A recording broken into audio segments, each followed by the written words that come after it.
the sunlight will give us cancer, skin cancer. Yes. And you say that's absolutely not true. No, there is no proof to that effect. In fact, it's the opposite. That lack of sunshine causes skin cancer.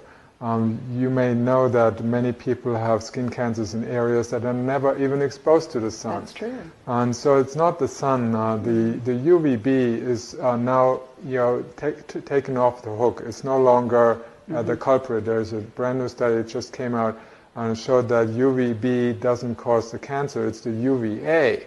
Now, when you use sunscreens, and there are many sunscreens that just block out UVB, so you don't tan. You basically you don't burn, so that you don't burn your skin.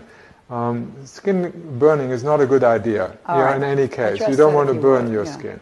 So typically, if your body is in the sun too long, it will start burning. You would want to get out of it. Whereas if you put suntan lotion on, you don't get that signal.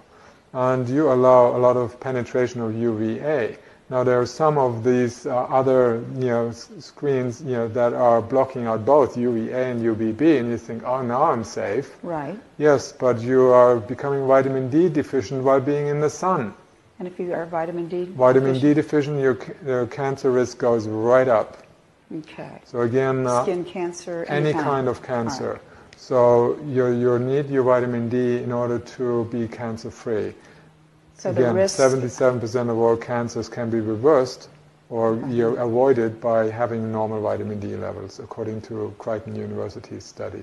Okay, so you shouldn't get sunburn. You should avoid that. But if you're not wearing sunscreen, your body will tell you if you're getting too much. Yes, the body will, once your skin starts reddening, that's the time to go out. But after if you start increasing your sun exposure, little by little, you will have a natural protection on the skin, which is called tanning. Yes, and I've then read that. You can stay out in the sun hours. I lived in Cyprus for 15 years. It's 330 days sunlight, very bright sunlight, very warm.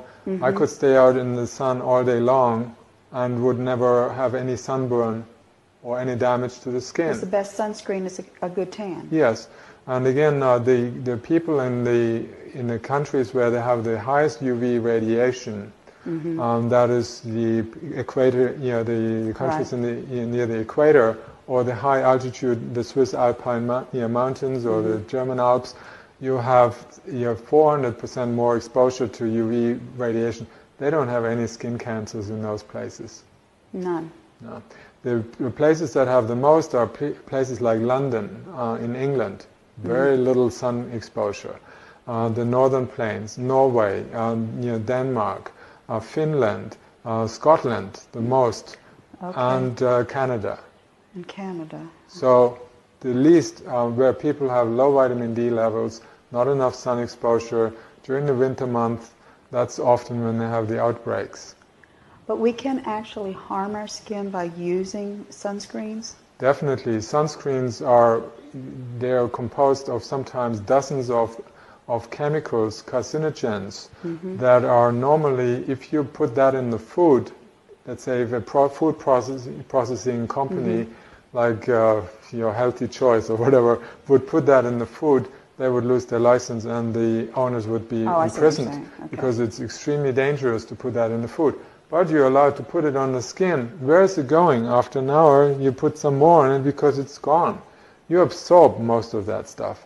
These chemicals are highly absorbable. They enter the bloodstream, and where do they go? They go to the liver. And then the liver has to break them down. But that overtaxes the liver. You may go into that producing a lot of intrahepatic gallstones.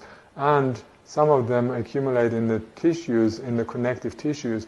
And if they happen to be in the skin area, under the skin, they saturate there, you may develop skin cancer because you took the sunscreens. So sunscreens are now a leading cause of skin cancer because people are slathering it on their skin and they absorb that stuff. And then the other problem that happens, they wash off that stuff with soap, so they soap their whole body afterwards to get it off.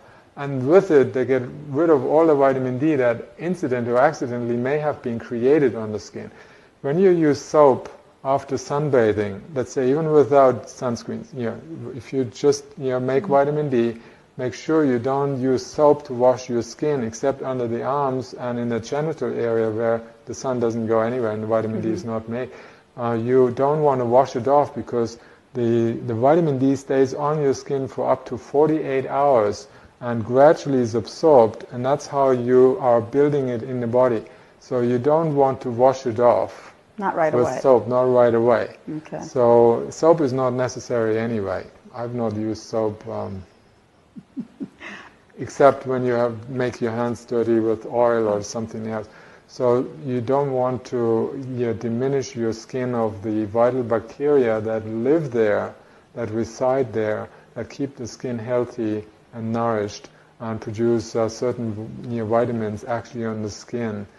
So the bacteria are best friends. You don't want to kill them off all the time.